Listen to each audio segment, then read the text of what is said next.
Assalamualaikum class. Hope you are doing well. So today we are going to start unit number 2, that is overview of functional health pattern. इससे पहले हमने unit 1 complete किया था और हमने पूरा overview दिया था कि पोस्ट एंड क्या है और कितने साल का है, कौन सा सेमेस्टर आपका चल रहा है। And as a subject teacher मैं आपको कौन सा सब्जेक्ट पढ़ाने वाली हूँ। दिस इज फॉर दो स्टूडेंट्स जिन्होंने हमारा फर्स्ट लेक्चर नहीं अटेंड किया। मैं आपके साथ यूनिट 1 की रिकॉर्डिंग शेयर कर दूंगी। और ये हमारा यूनिट 2 है, जो कि सब्जेक्ट है एडवांस कॉन्सेप्ट ऑफ नर्सिंग। ये इसका कोर्स कोड है जो कि आप लोगों ने याद रखना है। और ये सेमेस्टर 1 ईयर 1 का पहला सब्जेक्ट है और ये 4 क्रेडिट आवर्स का है। That include 2 credit hours for theory and 2 credit hours for clinical. So it includes a total of 11 units, and first unit we have completed. And today we are going to learn about the unit number 2, overview of functional healthcare. So let's start. अगर किसी बच्चे का कोई question है कि unit 1 में जो मैंने पढ़ाया था उसको समझ में नहीं आया, तो काइंडली आप मुझे पूछें। मैं आपको यूनिट 1 में से जो भी आपका क्वेश्चन है उसका आंसर करूंगी। तो यूनिट 2 स्टार्ट करने से पहले मैं आपको हेल्थ असेसमेंट फॉर्म दिखा देती हूँ। ये हमारी यूनिट 2 का पार्ट है। तो यूनिट 2 का ये असेसमेंट फॉर्म है, ये मैं आपके साथ शेयर करूंगी और इसको आपने फिल करके अपने अपने पोर्टफोलियो में लगाना है। ठीक है। अच्छा, दूसरा ये है कि मैं बैच 1 2 3 एंड 4 की क्लास ऐसी हूँ, तो मैं इसको डील करती हूँ सारे पोर्टफोलियोज जितने भी होते हैं आपके हर ईयर के। तो अगर आपको पोर्टफोलियो की नहीं समझ आती, आप लोग पोर्टफोलियो उसके बारे में कुछ पूछना है तो आप जरूर मेरे से पूछें। मैं आपको जवाब दूंगी, उसकी डिटेल्स बताऊंगी कि पोर्टफोलियो क्या होता है, कैसे बनाना है। बट अभी के लिए सिंपल ये है कि आप लोगों ने ये असेसमेंट फॉर्म है, इसको फिल करना है। जब आप क्लिनिकल्स पे जाएंगे, लाइक आप यूनिवर्सिटी के थ्रू तो क्लिनिकल्स पे नहीं जा सकते क्योंकि आप ऑनलाइन पढ़ रहे हैं, तो आप लोगों ने जब अपनी हॉस्पिटल ड्यूटी में जाते हैं तो कोई एक पेशेंट सेलेक्ट करना है। ठीक है। उसी के ऊपर आपने ये पूरा असेसमेंट फॉर्म इसको फिल करना है। इसमें सारा उसका डेमोग्राफिक डेटा है। डेमोग्राफिक डेटा में सारा उसका वो इन्फॉर्मेशन आ जाती है, वो क्या है, क्या नाम है उसका, एज कितनी है, उसका मटेरियल स्टेटस कितना है, उसको क्या डिजीज थी, उसके क्या प्रोसीजर वगैरह हुआ, उसमें उसके सारे वाइटल्स आ जाएंगे। ये उस टाइम के वाइटल्स होंगे जब आप उसको एक्सेस कर रहे होगे। ठीक है। उसके बाद आपके पास ये क्वेश्चंस आ जाते हैं। फॉर एग्जांपल आप पेशेंट को असेस कर रहे हो ना, असेसमेंट करनी है आपको, तो इसी फॉर्म में जो जो क्वेश्चन लिखा हुआ है वही जवाब, वही क्वेश्चंस आपने उससे पूछने हैं और वही जवाब आपने इसमें लिखने हैं जो पेशेंट आपको बताएगा। ठीक है। जैसे कि डिस्क्राइब योर इलनेस और करंट हेल्थ प्रॉब्लम।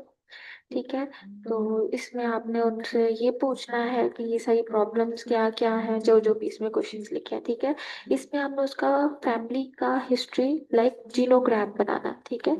कि वो क्या, कितनी उनकी फैमिली है और उसकी फैमिली में कितने बंदे इंक्लूड है, किसकी डेथ हो गई है, कौन अलाइव है, कौन डिजीज्ड है, कौन फुली हेल्दी है। तो ये सारा इसमें इंक्लूड होगा।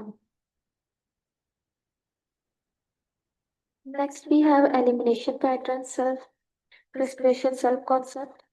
How do you feel about your presence? If you feel any change, then explain. Role relationship pattern, describe your family. What is your major responsibilities in family and how do you feel about his responsibility? These are the questions that you are going to ask your patient. Okay.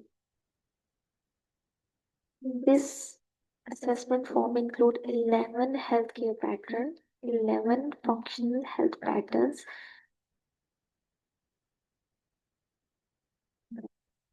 With your assessment form के बाद अभी को मैं आपके साथ share कर दूंगी। तो अभी हम अपना यूनिट स्टार्ट करते हैं। ये भी वैसे यूनिट का ही पार्ट था।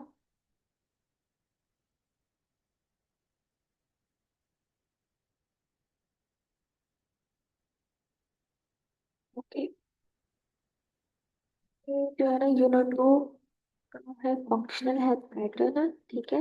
और इसमें 11 क्वार्टर्स के 11 हेल्थ पैटर्न्स बता दिए हैं। Health perception, health management pattern, इसमें इसके रिलेटेड सारे क्वेश्चंस आ जाते हैं। Nutritional metabolic pattern, activity exercise pattern, cognitive perceptual pattern, elimination pattern, self rest pattern, self perception self concept pattern, coping stress tolerance pattern and role relationship pattern, sexuality reproductive pattern and value beliefs pattern। और ये सारे questions आ जाते हैं जो आप अपने patient से पूछोगे, ठीक है, जिसका भी आप असेसमेंट कर रहे हो। तो ये सारे क्वेश्चंस आपने पढ़ लेने हैं, ठीक है। नेक्स्ट हमारे पास उसकी वही जो असेसमेंट प्लान, जो हमारे पास अभी हमने असेसमेंट फॉर्म हमने देखा था, ये वही है।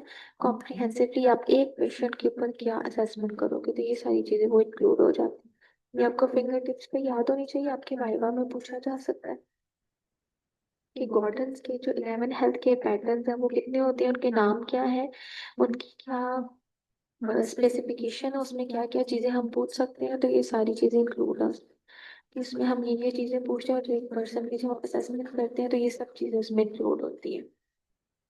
तो ऐसा आपके यूनिट रूम में कोई मुश्किल चीज थी नहीं, सिर्फ यही पढ़ना था हमने। तो ये जस्ट आपने इसको एक दफा गो थ्रू करना है, इसको रट्टा लगाने की कोई जरूरत नहीं है। इसमें जस्ट आपको इसको गो थ्रू करना है कि ये पैटर्न्स है, ये इसकी टाइप्स है और ये इसके स्टेप्स हैं, ठीक है। आगे वापस एट द एंड में आ जाता है फंक्शनल लेवल। अगर आपने पूरे पेशेंट की आपने असेसमेंट कर लिया, अब आपने उसको रेट करना। अगर तो fully care self care provide करता है तो 0 लेवल पे या 1 पे है, तो उसको थोड़ी सी केयर चाहिए, मतलब ये सारे उसके लेवल्स के ना उन्होंने बोले। सो यूनिट टू हमारा यहीं पे खत्म होता है। That's all for today. Unit two यहाँ पे फिनिश हो गया है। इसमें सिर्फ ये था कि गॉर्डन्स के 11 हेल्थ के पैटर्न्स हैं, ठीक है। एक असेसमेंट फॉर्म हमने देखा, 11 हेल्थ के पैटर्न्स देखे जो कि हमने नाम पढ़ लिया, और इसमें बेसिक से क्वेश्चंस लिखे हैं, वही जब आप असेसमेंट फॉर्म फिल करोगे ये आपको फिंगर टिप्स में वैसे ही याद हो जाएंगे। टोटल आपने 5 हेल्थ के पैटर्न्स के जो फॉर्म है वो फिल करनी है, और डिफरेंट डिफरेंट पेशेंट्स के होने चाहिए, डिफरेंट डिफरेंट एज ग्रुप के होने चाहिए। कोई मेडिसिन में से ले ले पेशेंट, कोई पीड्स में से ले लें, कोई सर्जरी में से ले लें, कोई गायनी में से ले लें, मतलब डिफरेंट डिफरेंट अपने डिपार्टमेंट्स में से लेना, सिस्टमेटिकली अप्रोच करना आपको, ठीक है। So that's all for today. Thank you so much. और कोई क्वेश्चन हो तो लाजमी पूछिएगा मुझसे यूनिट 2 का। और ये आपने याद रखना है कि जनवरी में आपके मिड एग्जाम्स हैं, तो ये इसके अकॉर्डिंगली आपने प्रिपेयर करना है। तो मुझसे साथ साथ क्वेश्चंस पूछते रहिएगा। Thank you so much.